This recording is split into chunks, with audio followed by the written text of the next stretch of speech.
지난주 우리 말씀은 하나님을 경외해야 한다. 우리가 하나님을 경외하는 삶을 회복하는 것에서부터 우리의 삶은 회복이 일어난다 하는 말씀을 우리가 나누었습니다. 여러분 삶에 적용하신 줄로 압니다. 여러분께서 그 말씀 가슴에 새기고 그 말씀을 따라서 내가 버려야 할 것이 무엇인지, 새롭게 시작해야 될 것인지 무엇인지를 그렇게 생각하는 그런 도전이 있었던 한 주가 되었기를 저는 한 주간 동안 내내 기도하였습니다. 지난 한 주간에 우리가 그래서 코로나의 기간 동안에 이런 모습으로 살아야 되겠다라는 설교 말씀을 했지만, 오늘도 우리 코로나와 관계된 설교를 하고 몇 번 우리가 하면서 그 다음에 요한복음을 계속해 나가면서 그렇게 코로나의 사태와 더불어 말씀을 나누도록 그렇게 하겠습니다. 지금 우리가 살고 있는 이 시대, 우리의 현재의 모습은 전대미문의 삶입니다. 우리는 한 번도 이렇게 격리된 삶을 산 적이 없지 않습니까? 저와 여러분이 사람을 만날 때마다 서로 조심해서 가까이 가지도 말아야 되고, 그리고 또 내가 하고 싶은 그런 일도 같이 할 수가 없고 홀로 이렇게 고독한 자리에 떨어지는 삶, 그런 삶을 살게 되는 일들은 과거에는 없었던 일입니다. 나이가 드신 분들이 혹은 결혼하고 그리고 자녀를 키우다가 그 다음에 다 키운 다음에 홀로 되신 부부들이 많습니다. 남편이 먼저 세상을 떴거나 부인이 떴거나, 그래서 홀로 사시는 분들이요. 나이 60대 이후에서 그런 분들은 영락없이 자신이 거주하는 삶의 그 아파트나 그 집에 갇히게 됩니다. 그렇게 갇혀서 지금 벌써 산 지가 몇 개월이 지났습니다. 3월 달부터 그랬던 거예요, 우리 교회는요. 그러니까 그렇게 갇혀서 지낸 지가 벌써 몇 개월이 되니까 사람들마다 지독한 우울증이 찾아오기 시작을 한다고 고통을 호소합니다. 이 집안에 갇혀서 가만히 있어서 그래서 생명을 유지하기 위해서 지금 이러고는 있지만, 나가면 병 걸려 죽으니까 그렇게 해서 이렇게 있지만, 이제는 점점점 초조하고 불안해지는 것이 심각해지고, 그리고 아무 나쁜 일도 없는데, 아무 슬픈 일도 없는데 견디기가 어려운 그런 정신적인 그런 고갈이 온다고 호소를 합니다. 많은 분들이 저와 통화를 하면은 이제는 그런 어려운 때를 지금 또 다시 맞게 되는 그런 격리 기간이 된 것입니다. 힘든 세월이에요. 가만히 힘든 세월을 살면서 뭐 그런 홀로 사는 분들만 그렇게 힘든 것이 아니라, 이제는 보면 생업도 다 이제는 접으신 분들이 많습니다. 정상적인 삶을 이제는 내가 회복할 수 있을까 하는 그런 두려움 가운데 많은 분들이 이 시기를 보내고 있습니다. 그래서 이 포스트 코로나 시대는 어떤 것인가 하는 그런 이야기들도 귀담아 듣게 되고, 많은 분들이 낙심하고 있는 그런 초조하고 불안해하고 있는 사람들을 향해서 예수 믿지 않는 사람들 가운데 수많은 사람들이 격려 전도사 역할을 합니다. 모티베이셔널 스피커들이 나타나서 결코 이렇게 망하지 않을 수 있다, 이런 위기 가운데서 여러분은 얼마든지 그 위기를 기회로 바꿀 수 있습니다 라고 우리를 격려하는 그런 분들의 이야기도 우리가 많이 듣습니다. 대단히 감사하지요. 그런 분들의 이야기는 다 그렇습니다. 공통적으로 이것이 우리가 망하는 기회가 아니라 인생의 전기로 만들 수가 있다. 성공의 기회로 이것을 판세를 뒤집을 수 있다. 당신도 그렇게 할 수 있다라고 이야기를 합니다. 대체의 경우 이런 이야기를 하시는 분들은 자신의 삶에서 그런 일들을 경험한 분입니다. 자신의 삶에서 남들이 이루지 못하는 성공을, 남들이 감히 상상하지 못할 그런 어려운 처지와 환경 속에 살아가면서도 이루어낸 그런 사람들이 이런 격려 이야기를 합니다. 그러면서 이 예측을 불허하는 세상을 우리가 그럼에도 불구하고 이 위기의 상태를 통해서 그저 주저앉고 말 것이 아니라 얼마든지 우리가 마음 먹는 데 따라서는 새로운 인생의 기회를 만들어낼 수가 있다, 이렇게 우리를 격려합니다. 과연 그렇게 될 수 있다면 얼마나 좋겠습니까? 얼마나 좋은 그런 해답이 되겠습니까? 우리의 현재의 위치에서요. 때때로 이런 말씀을 하시는 분들의 삶을 가만히 보면 그렇지만, 천에 하나 만에 하나 그런 성공을 거둔 사람은 드문 사람들이 그런 이야기를 합니다. 그런 이야기를 들으면서 나도 할 수 있다니까요. 우리는 대단한 도전을 받죠. 대단한 감동을 받습니다. 아, 내가 생각을 하지 못해서 그랬구나. 지금 나에게 이렇게 격려하고 있는 저 스피커, 저 강사보다는 나는 사실상 좋은 환경에 지금 있지 않는가. 그래서 나도 그렇다면 저 사람처럼 마음을 새롭게 하고 결심하고 그리고 새로운 도전을 내가 할 수 있다면 성공할 수 있구나. 정말 이것으로 좌절하고 낙심한 인생이 아니라 새로운 인생을 내가 창출해낼 수가 있겠구나. 나도 이 위기에서 기회를 만들어낼 수가 있겠다는 이런 공감이 가는 것입니다. 그 말씀을 들을 때는 우리는 가슴이 설레고요. 그리고 공감이 되니까 감동도 오고 그러니까 이제 내가 하면 될 것 같다는 생각도 듭니다. 그렇지만 막상 삶의 현장에 다시 접하게 되면 여러분 그 기운이 얼마나 계속됩니까? 오래가지 않습니다. 아마 한 일주일? 며칠이 지나면 삶의 현장에 그 놓여있는 문제를 내가 직시하면 그 기쁨과 그 감동과 설렘은 어디로 간지 사라지고 또 현실 가운데 서 있는 내 자신을 발견합니다. 왜 나는 그렇게 되지 못할까? 이 사실상 가만히 보면 이 위기에 처한 사람들이 다 뭘 좀 배워가지고 새롭게 뭘 한두 가지 한다고 이 위기가 기회로 바뀌는 법은 없습니다. 말씀들은 다 그렇게 합니다. 그런 예가 한두 가지 있으니까 천에 하나 만에 하나 있으니까요.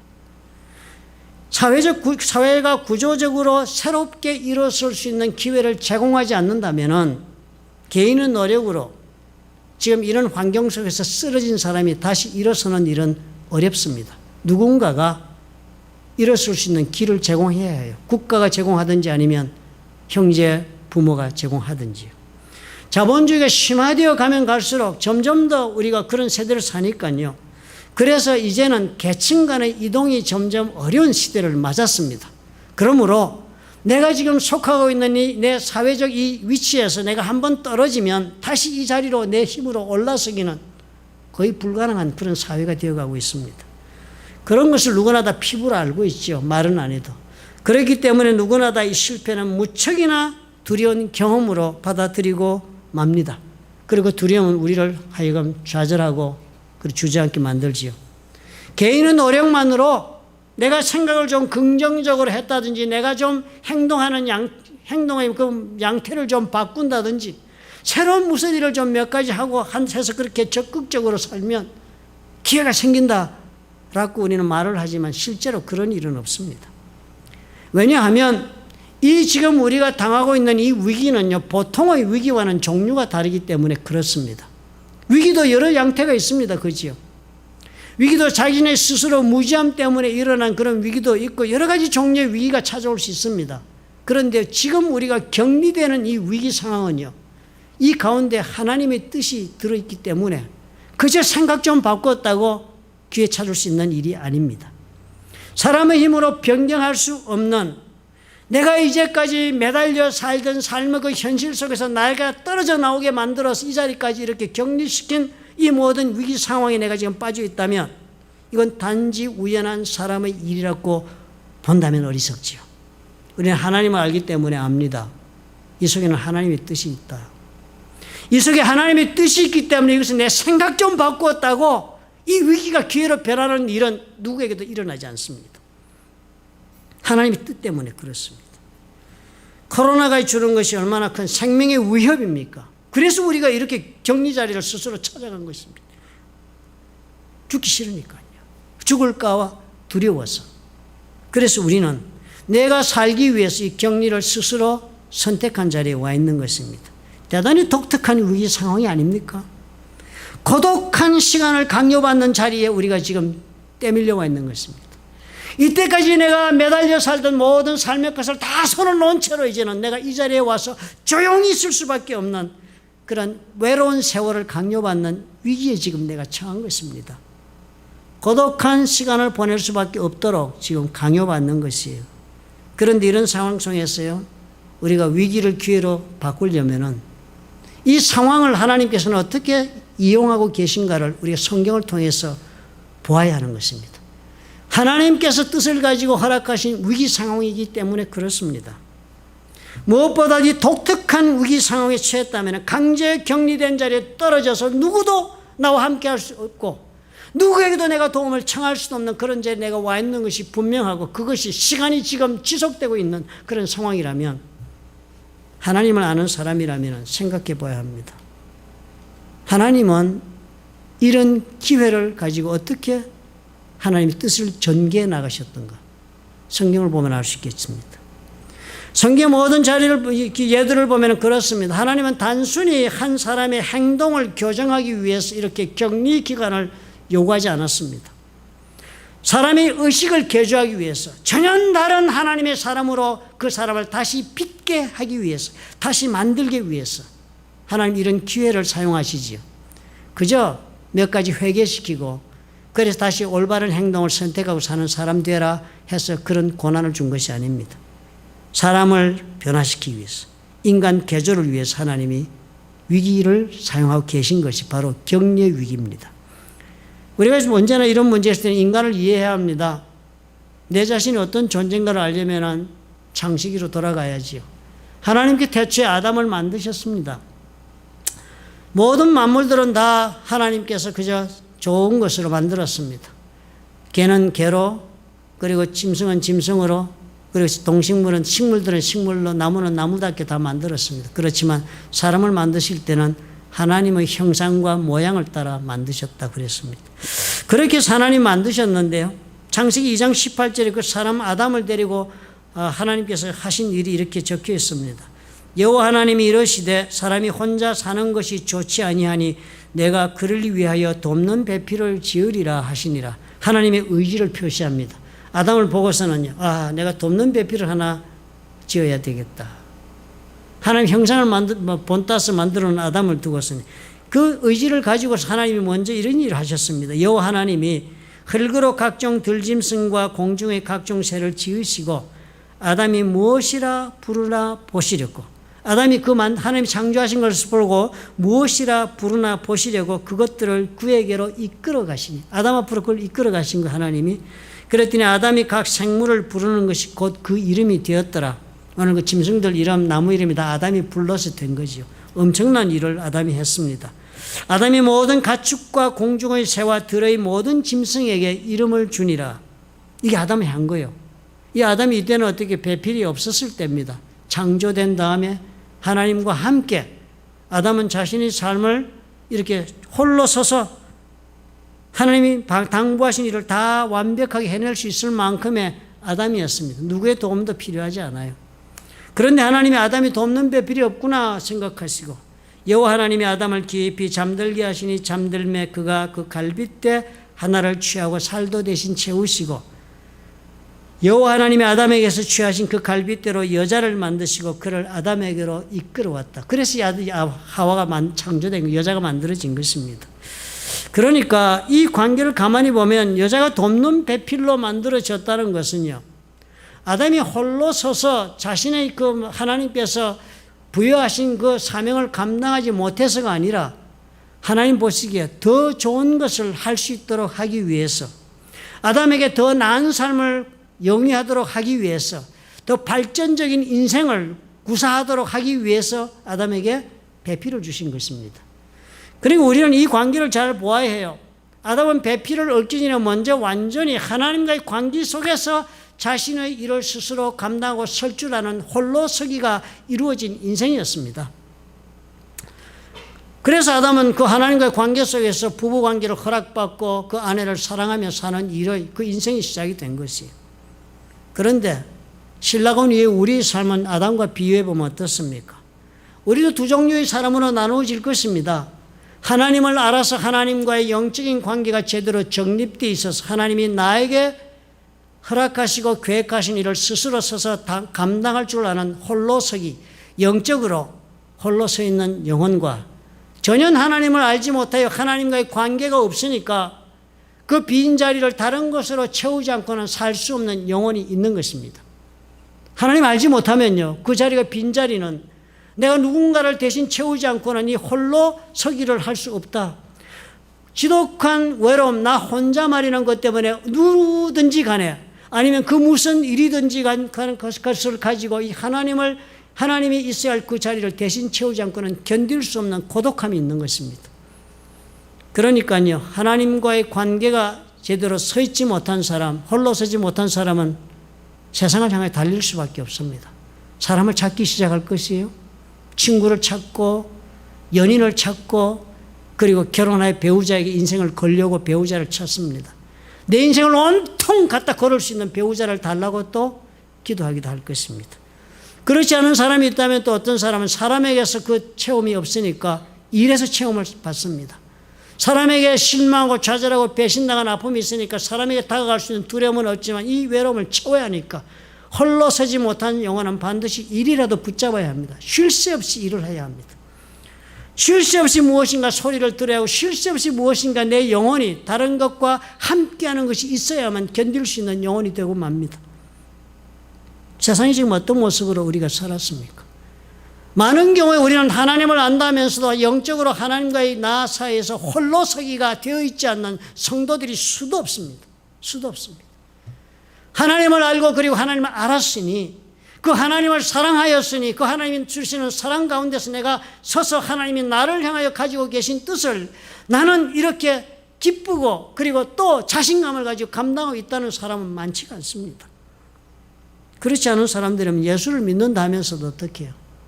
하나님을 믿는다 하면서 끝없이 내 이 외로움을 채워줄 상대를 찾지 않고는 견딜 수 없는 인생을 사는 것이 세상 사는 사람들의 모습입니다.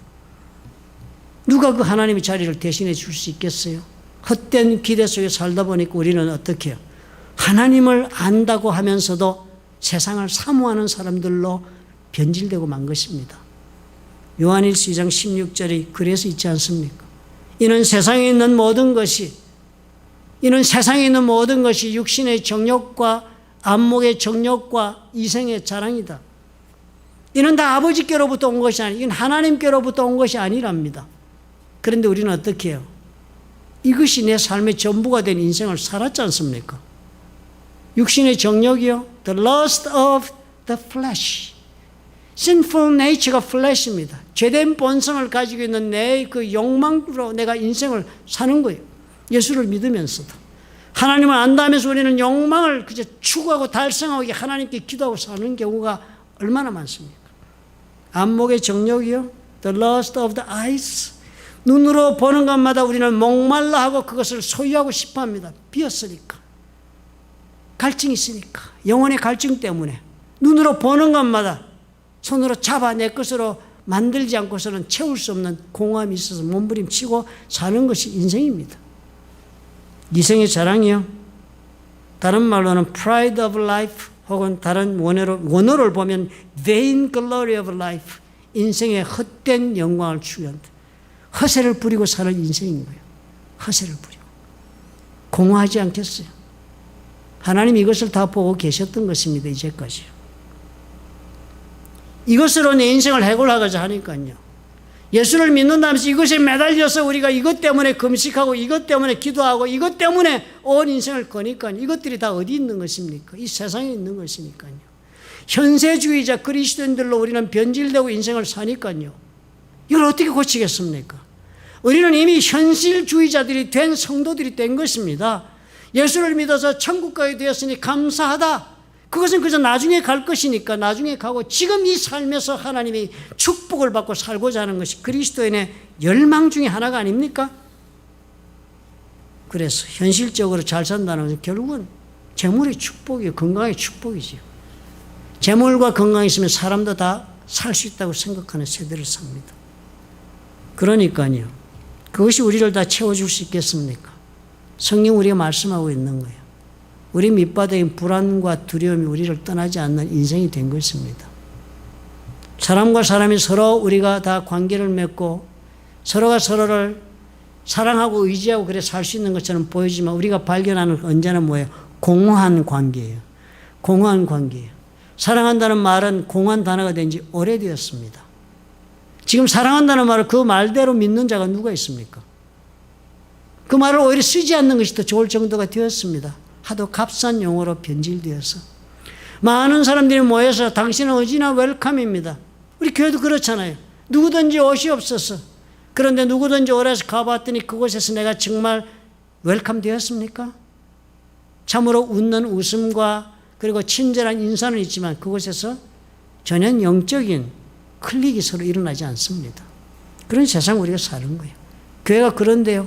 새가족이라고 해서 새가족 환영한다는 팀이 있어 와서 그 새가족 팀에 들어가서 여기가 내 영혼을 맡길 정말 놀라운 사랑의 교회를 찾았다라고 감탄할 수 있는 교회 과연 몇 곳이나 되겠습니까? 엄청난 프로그램과 엄청난 행사와 외향적인 모든 그 갖춤이 있다 할지라도 그 속은 어떻게 해요? 만남이 있을 수 없는 공허한 곳이 되기가 너무나 쉬운 것이 아닙니까? 하나님 그래서 허락하신 거예요. 격리의 기간을 통해서 하나님은 단순한 교정이 아니라 인간을 개조하겠다고 하나님 지금 시작하신 것입니다. 성경에 나오는 모세를 보십시오. 모세는 스스로 선한 뜻을 세우고 살았습니다.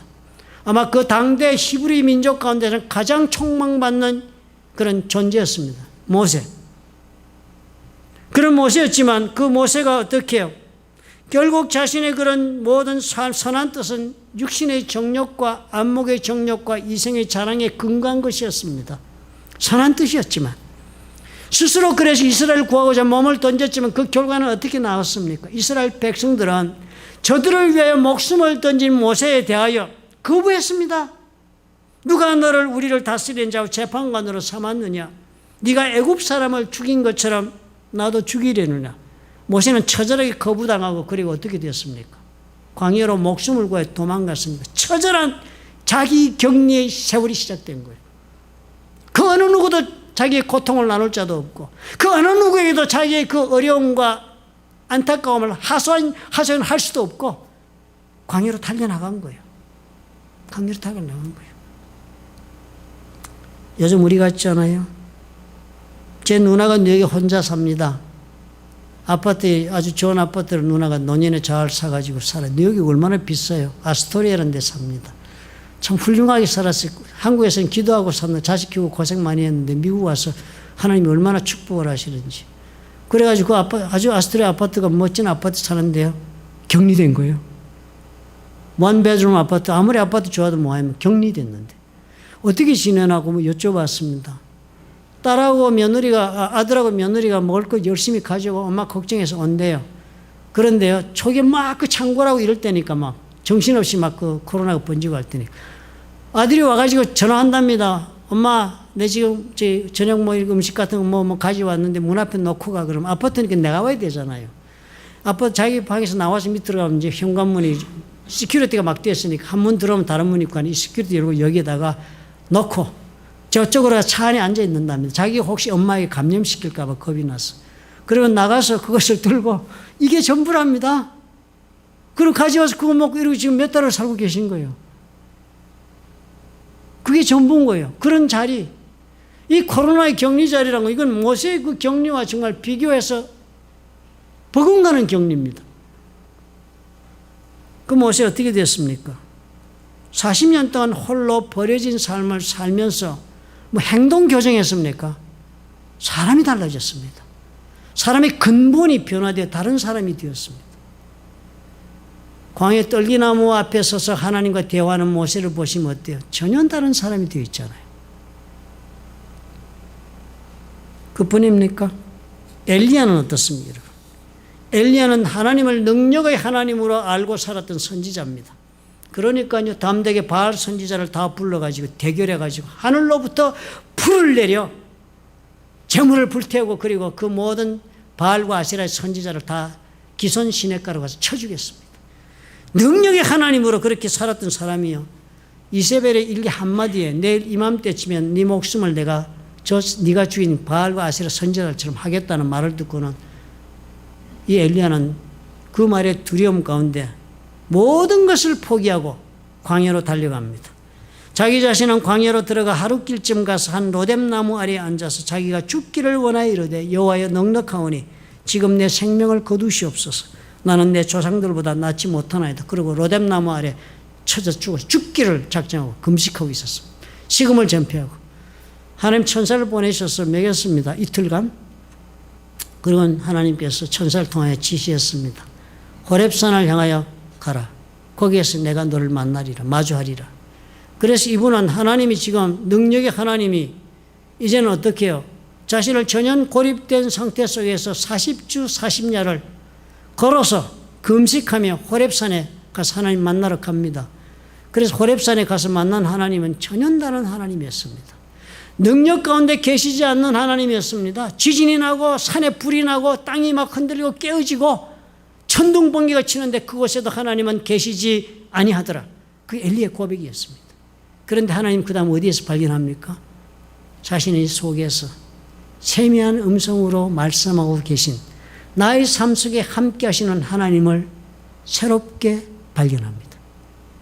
그리고 그 하나님의 그 속에 계신 세면 음성으로 말씀하시는 하나님의 지시를 따라서 전혀 다른 사람으로 변모된 것입니다. 이제는 생각이 바뀌고 그리고 하나님에 대한 것도 바뀌고 다 바뀐 엘리야가 되어서 하나님이 인도하시는 걸음을 걸으면서 역사를 준비하고 계신 하나님 앞에 순종하고 그 일을 감당하는 엘리야가 된 것입니다. 또 이스라엘은 어떻습니까? 이스라엘은 하나님 앞에 성전을 허락받고 다윗과 솔로몬 이후로 하나님의 백성으로서 가나안 땅에 살았던 사람입니다. 선민이라고 스스로 믿었습니다. 하나님이 선택하여서 다른 어느 민족에게도 주지 않았던 복을 주시면서 복의 근원이 되도록 하시겠다고 약속받은 민족이라는 자부심 가운데 살았습니다. 그런데 그 사람도 어떻게 됐습니까? 예레미야 시절에요. 맨 마지막 왕이 시드기야 왕인데 그 시드기야 왕 때에 바빌론에게 결국 다 이 나라는 멸망하고 모든 백성들은 예레미야가 하나님 말씀을 전하는데 보니까 이렇게 하나님이 요구했습니다. 모든 백성들은 예레미야 입으로 주신 하나님 말씀 이제 바빌론으로 가라. 바빌론으로 가라고 했습니다. 바빌론은 어떤 곳이에요? 우상을 섬기는 이방 제국입니다. 하나님을 찾을 수 없는 나란 곳입니다. 그곳은 이방 땅이고 그리고 끌려가서 노예가 되는 그런 형국의 길입니다. 그러나 또 그 반면에 그것뿐만이었습니까? 성전은 불태워졌고 그리고 성벽은 허물어져서 이 가나안 땅에는 이제는 정말 하나님이 과연 이 땅을 왜 이렇게 험악하게 심판하셨냐고 사람들이 고개를 들고 저으면서 그렇게 지나가는 땅으로 변모되고 이 사람들은 바빌론으로 끌려가다. 두 배로 나뉘었습니다. 많은 사람들이 포로로 잡혀서는 강제적으로 끌려갔습니다. 그래 끝까지 이 바빌론으로 끌려가는 유배의 기간을 우리는 수용할 수 없다라고 생각하는 사람들이 남아서 그 사람들은 결국 바빌론을 두려워해서 애굽으로 피난 가서 애굽에서 다 죽었습니다. 그런데 바빌론에 간 이스라엘이 어땠습니까? 정전에는 성전에서 제사 드리고 성전에서 하나님 만나며 살았습니다. 이 사람들. 재물을 가지고 하나님의 제사 드리는 것을 인생의 길이 열렸고 그것이 삶의 모든 기반이었습니다. 그런데 바빌론 가니까요. 다 없어졌지만 한 가지가 남았습니다. 율법이 남았습니다. 이 사람들은 그래서 하나님 앞에 모든 것을 빼앗긴 그 자리에서 홀로 엎드려 통곡하고 그리고 한탄하며 신세 한탄하며 노예의 삶을 살다가 깨닫기 시작한 것입니다. 우리에게 아직도 남은 것이 있다. 이것으로 우리는 하나님과 새롭게 인생을 경영할 수 있다. 그 사람들은 자기의 위기를 하나님의 말씀과 함께하는 것을 발견함으로 기회를 삼았습니다. 그래서 회당을 지었어요. 회당에서 매 안식일마다 모여서 하나님 말씀을 묵상하고 그리고 가르치고 배우고 왜 우리가 오늘 이 자리까지 올 수밖에 없었는가를 다시 재확인하면서 전혀 다른 새로운 민족으로 백성으로 개조되는 70년을 산 다음에 고레스 왕 때 하나님께서 그들을 다시 약속대로 가나안 팔레스타인에 보내셔서 복의 근원이 되게 하리라 하신 예수 그리스도가 올 수 있는 그런 영적인 준비가 된 백성들로 만드신 것입니다. 경리는 이것을 목표로 합니다. 하나님께서 일상의 삶에서 나를 잘라내시고 나를 나 홀로밖에 감당하지 않으면 안 되는 그런 처절한 고독의 자리 그런 자리에 보내신 것은 그곳에서 이제 하나님과 대면하여서 내가 새로운 사람으로 개조되어야 하겠다 하시기 때문입니다. 저와 여러분 이제는 개조되어서 하나님이 나의 하나님이 되셔서 나는 그 하나님 앞에 아담처럼 서서 하나님과의 관계 속에서 하나님이 나에게 말씀하시는 것을 내가 감당하며 살 수 있는 믿음의 사람은 내가 홀로 서기를 할 줄 아는 사람으로 내가 변모되어야 하는 것입니다. 탱글이 돼서 사는 인생을 이제 그만해야 돼요. 세상에 물질에 얽매여서 그냥 하나님 앞에 재물이 돼야지 하나님 앞에 하나님 기뻐하시는 것을 실천하지 못한 사는 삶도 이제는 그만해야 하는 거예요. 그 시기가 온 것이요. 사람에게 매어서 그 사람이 나의 모든 문제를 해결해 줄 줄 알고 매어서 사는 그 삶도 이제는 벗어나야 하는 거예요. 내가 먼저 서야 하는 거예요. 그 개조하시려고 이 고독을 주시는 것입니다. 나 혼자만이 서야 하는 자리까지 우리를 내모시는 거예요. 모세가 변화했듯이 엘리야가 변했듯이 이스라엘 백성이 변했듯이 오늘 우리가 읽은 본문을 보십시오. 예수님이 그 기도하신 것입니다. 이 제자들 이제 곧 홀로 남겨질 것이에요. 이 제자들이 이제 평생 경험해 보지 못하던 고독한 두려움의 자리에 남겨질 것입니다. 그 훈련의 자리에 떨어지는 거예요. 위기에 빠질 것입니다. 그런 제자들을 두고 예수께서 하나님께 기도했습니다. 아버지요, 내게 주신 자도 나 있는 곳에 있게 하소서. 그 고독의 자리에 있는 그 영혼들을 나에게 보내주옵소서. 나와 함께 할 수 있도록 주님 허락해 주옵소서라고 아버지께 기도한 것입니다. 그렇게 기도하자 이 제자들이 참으로 빠져있고 예수께서 십자가에 달리시고 그리고 부활하시다지만 여전히 저들이 두려움 가운데 있었지 않았습니까? 안식 후 첫날 저녁 때도 예수님이 저들이 있는 곳을 찾아간 그곳이요, 제자들이 유대인들을 두려워해 모인 곳에서 문을 닫고 있었습니다. 문을 닫고. 그 가운데 예수께서 오신 거예요. 말씀하시기를 너에게 평강이 있을지라고 찾아왔어. 주님이 부활하신 것을 저들은 보았지만 이 고독의 자리, 두려움의 자리, 홀로 내팽겨진 그 두려움의 자리에서 이 사람들은 한 걸음도 더 나가지 못했습니다. 그 긴 세월을 보냈습니다. 이 사람들도 40여일을 지냈습니다. 그리고서 어떻게 해요? 위로부터 임하시는 성령, 예수님의 그 영이 저들에게 임하셔서 저들이 전혀 새로운 사람으로 거듭나서야만이 그때서 이 사람들이 그 위기는 기회의 상황으로 변하지 않았습니까? 저와 여러분이 이것을 보아야 하겠습니다. 현상 유지는 없습니다, 여러분. 이제부터는 여러분 옛날의 현상 유지를 회복하고 이런 기대 속에 이제는 그 하나님의 뜻이 아닙니다. 저와 여러분 교회도 그렇습니다. 뭐 예전에 그런 방법으로 교회 그냥 이렇게 사람 예배들 이런 것으로 그냥 현상 유지하는 교회 하나님 뜻이 아닙니다. 이제는 우리가 변해야 해요. 생각이 개조되어야 합니다. 제대로 된 진정한 성도가 되어야 해요. 이제는 정말 예수께서 말씀하시는 주를 따르는 그런 제자들이 되어야 해요. 그것을 위해서 하나님께서 개조하기 위하여 우리 모든 영혼이 개조되어지는 하나님 앞에 홀로 서서 예수께서 나를 따르라 하실 때 그 모든 것을 버려두고 따랐던 제자들이처럼 우리도 그렇게 따르게 하시려고 오늘 저와 여러분에게도 우리 교회도 그 기간을 주는 것입니다.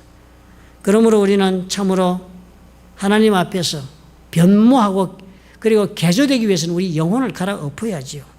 그대로 생각하는 그대로 살고 조금 생각을 바꾸는 것이 필요하지 않습니다. 갈아엎어야 해요, 내 영혼의 밭을. 호세아 10장 12절은 그래서 이렇게 말씀했습니다. 너희가 자기를 위하여 공의를 심고 인애를 거두라.